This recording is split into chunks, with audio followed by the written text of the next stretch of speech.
This is how my workshop looked before, and this is how it looks after 450 euros in materials and 80 hours of work. From the outside, my workshop doesn't look half bad, but inside it's a different story. It doesn't have any sort of heating, so it's bloody cold. The walls are grey, so it's dark. Every surface is rough, so it catches all the dust, and there's a lot of gaps everywhere, so it's drafty. Let's first solve the heating issue by installing a wood stove. I'm using this workshop for designing and building a unique vehicle for personal transportation. You can see more details on my channel. Last year I built my first prototype here and it was needlessly difficult. I have to improve the workshop while spending the least amount of money and time, since I need both of those for the awesome project I'm working on.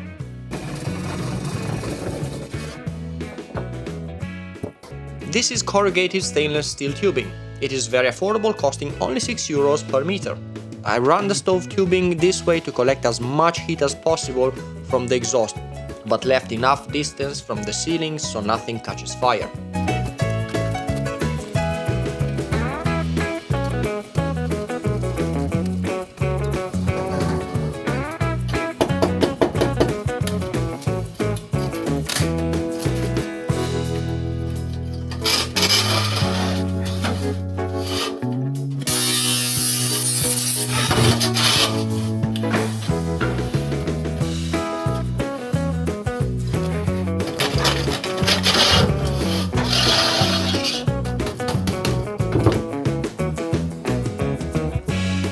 A bit of mineral wall insulation so the tube doesn't touch any wood, and the job is done.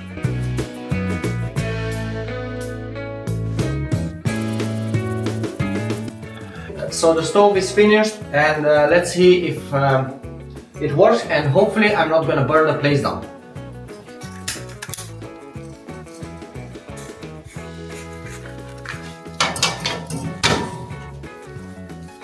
Okay, so no smoke, which is good. Hopefully the fire is gonna start. It's cold enough that this is it's about half empty, but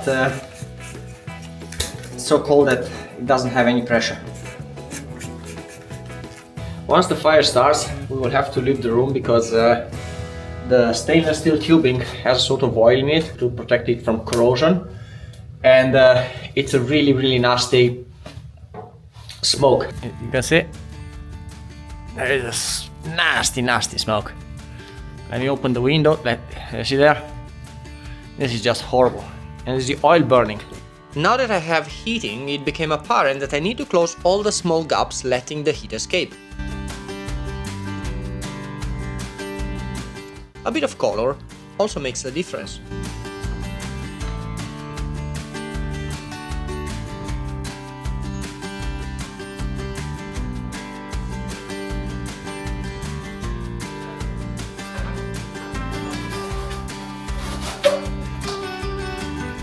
The ceiling is the biggest culprit for heat loss.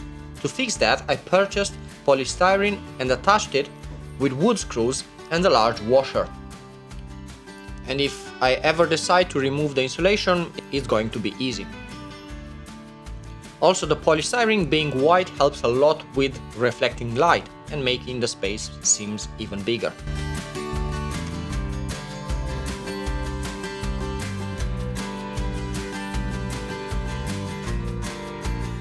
Now that the ceiling is done, the rough walls need a bit of help. I covered the walls with one layer of gypsum. 2 layers would make the result even better, but I had to talk myself to not do it. Covering the walls was actually cheap.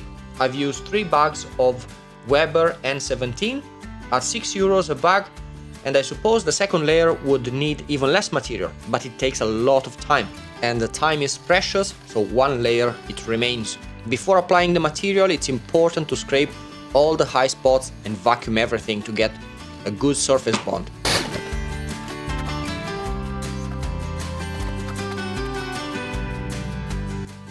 So this is before the gypsum and this is after.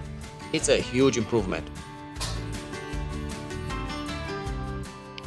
Before the paint, the wall surface needs to be scraped and sanded.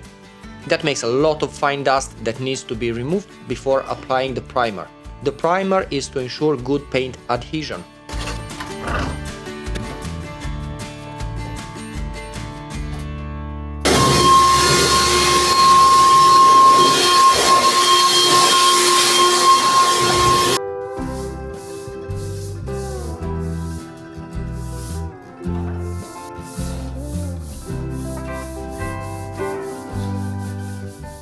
Baby, it's cold outside, but now I have a stove.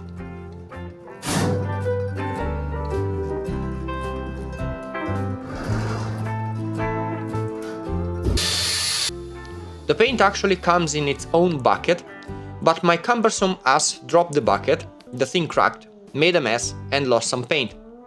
But I plan to use one bucket of paint for the whole room, so I'll make it stretch for the whole room. So this is the workshop before the gypsum. This is before painting.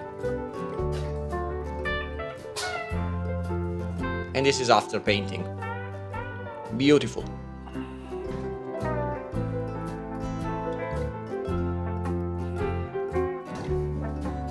These are some OSB panels I painted white to have something I can attach tools. The light quality has improved drastically inside the workshop.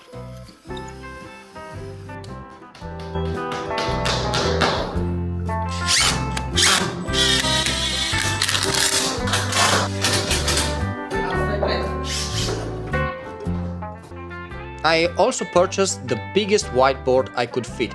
It was expensive at €100, but it's so worth it.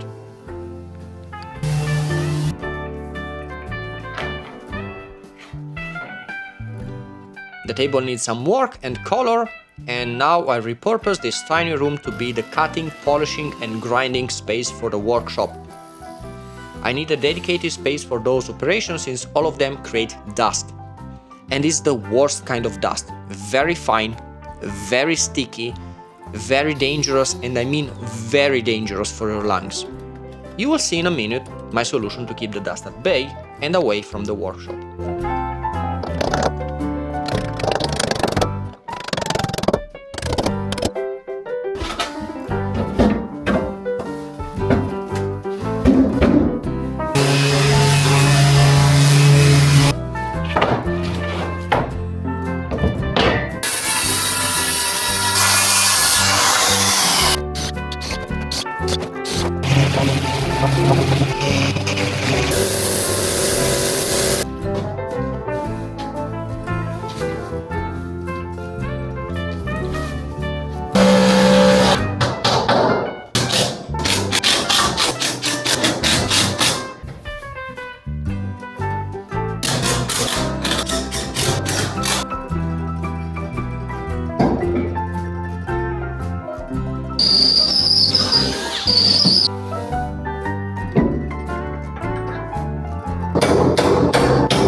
To manage the dust pollution, I decided to install a ventilator on the window of the cutting room.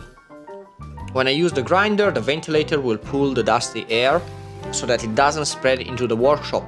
I have this ventilator from a refrigeration room I built years ago when I was a farmer growing blackcurrant.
Let's see if I can improve the draft. Oh yeah. That's it. Yeah.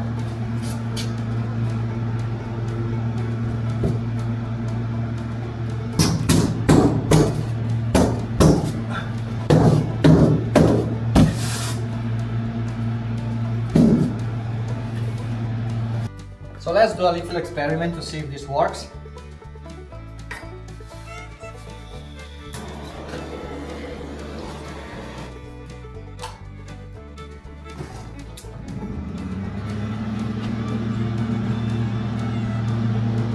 Yep. Very good. I was able to find some free pieces of furniture that I will repurpose for the workshop. This sort of chair will become the table for the TIG welder, but it needs a lot of reinforcement since it's very flimsy.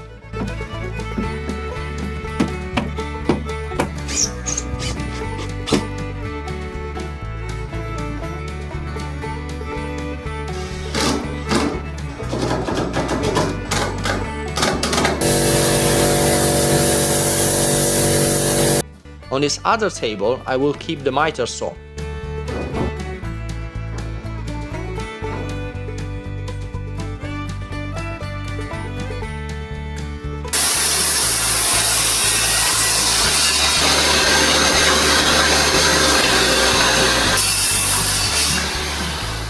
This table is in even worse condition due to the termites having had a feast.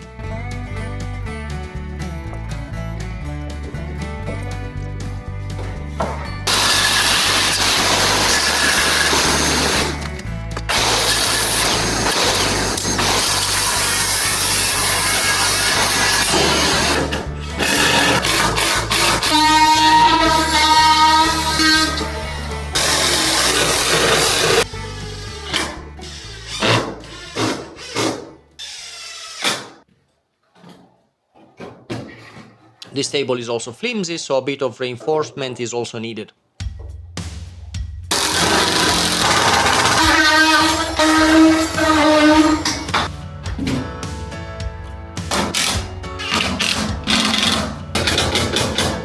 I mounted wheels so that I can easily move the miter saw.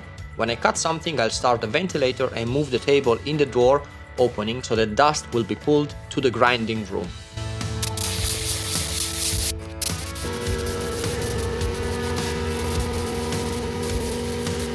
This is the electrical panel. It's not something I'll proudly show anybody, and you can see why.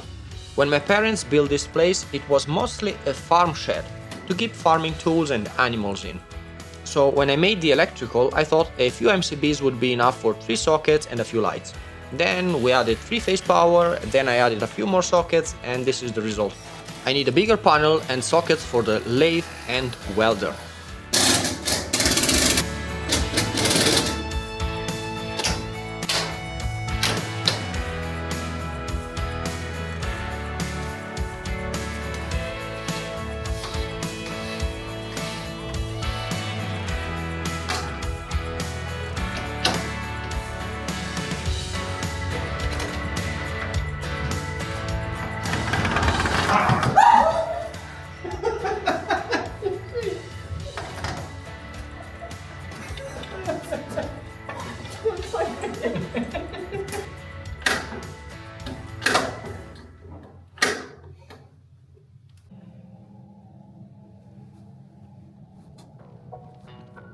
This is the end result. One day, when I'll have time, I will take the 2 small electrical panels out and mount just a big one in their place. Now let's do some work on the lathe I purchased.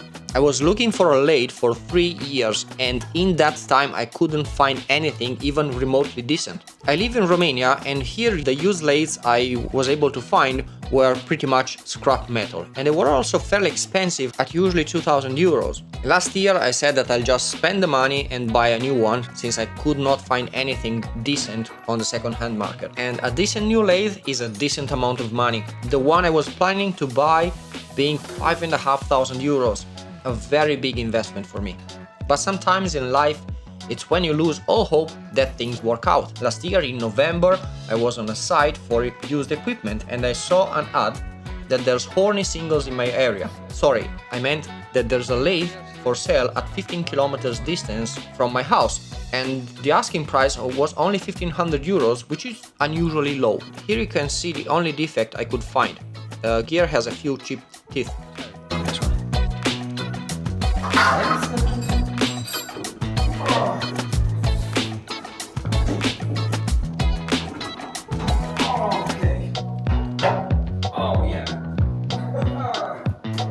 The reason why I have disassembled this is, one, I think it's a good idea when you buy used equipment to just tear it down, clean it, oil it, to make sure that everything is right. But for me especially, I have no experience with lathes. I never used one, I don't know anybody who has one. So other than just watching YouTube videos, I have no idea on how to treat this stuff or how to even use it. There were literally levers that I didn't know what they were doing, so opening this and see how the mechanism works, it's a very good idea, and it showed me how I can use it and what is it for, but also how to use it. So I'm very glad I opened it. Now I will have today clean everything down. And oh my god, I'm glad I gave this lathe a chance. It was by far the best looking used lathe I've seen. I don't know anything about lathes, but I looked at lots of YouTube videos for what to look for when purchasing a used one, and this was apparently very good. The lathe also comes with lots and lots of tools, approximately 400 euros worth of tools. So I negotiated the price down to 1350 euros for the lot and took it home.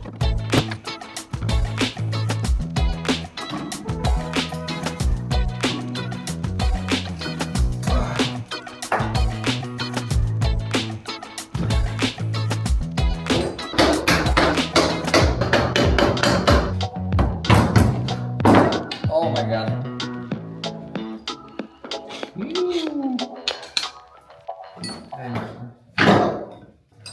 Okay. Ooh. Oh my god, look at this.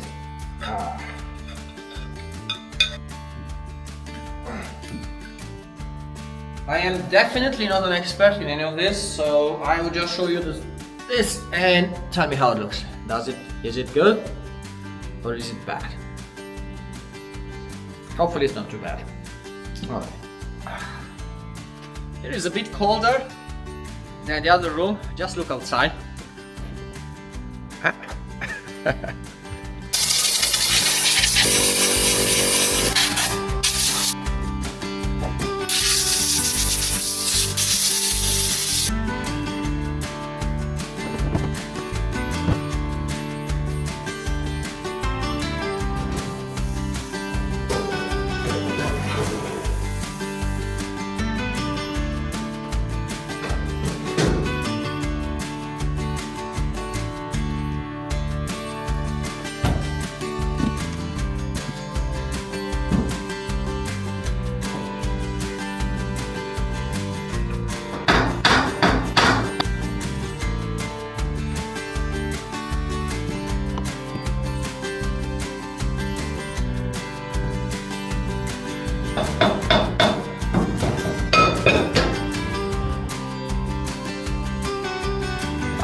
I decided to redo all the electrical connections since all looked a bit janky. Especially I didn't like where the safety mushroom thing is located, and I want to have it in an easy to reach place that I can press in case something happens, so I can stop everything.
in case you wonder if my hair always looks this good, yes, usually it does look like this.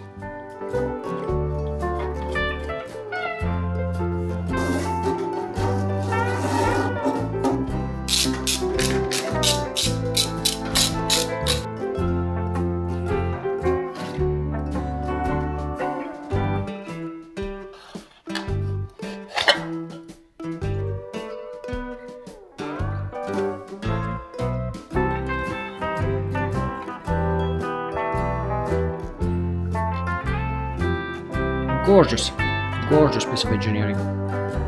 This is a switch for the electrical motor that changes the speed and the direction of rotation of the motor. I had to change the wires, and opening it was such a treat. Inside it's gorgeous.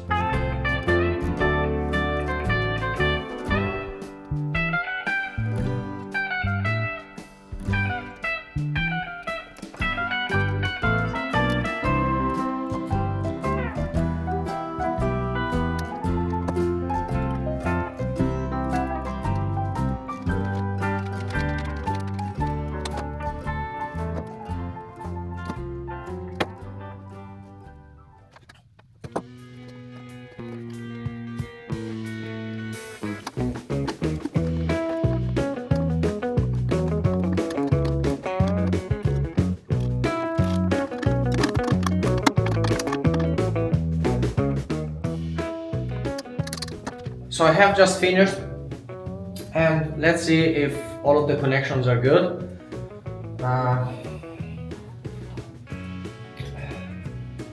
It's about 12:30, so it's very late. Hopefully everything is gonna work fine.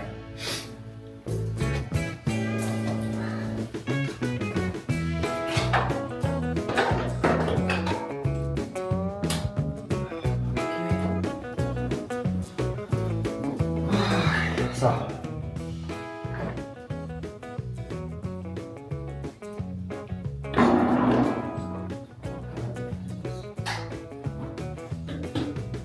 okay, so let's see.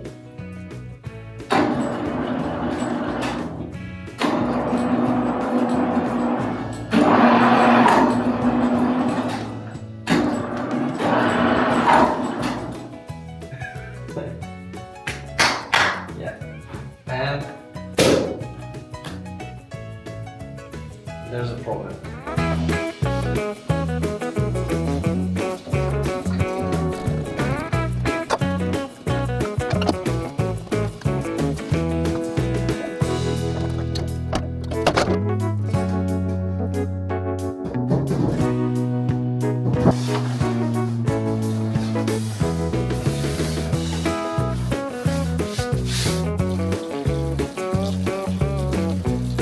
Hoppa!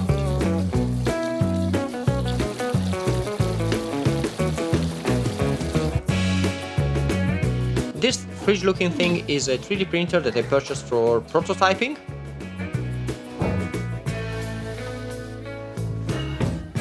And this is it. This is before. And this is after. I'm so happy with the end result. It came better than I imagined with not a lot of money spent. To those few that reached this point, I wish you all a fantastic, beautiful day. And please like and subscribe if you like what I'm doing. Bye bye.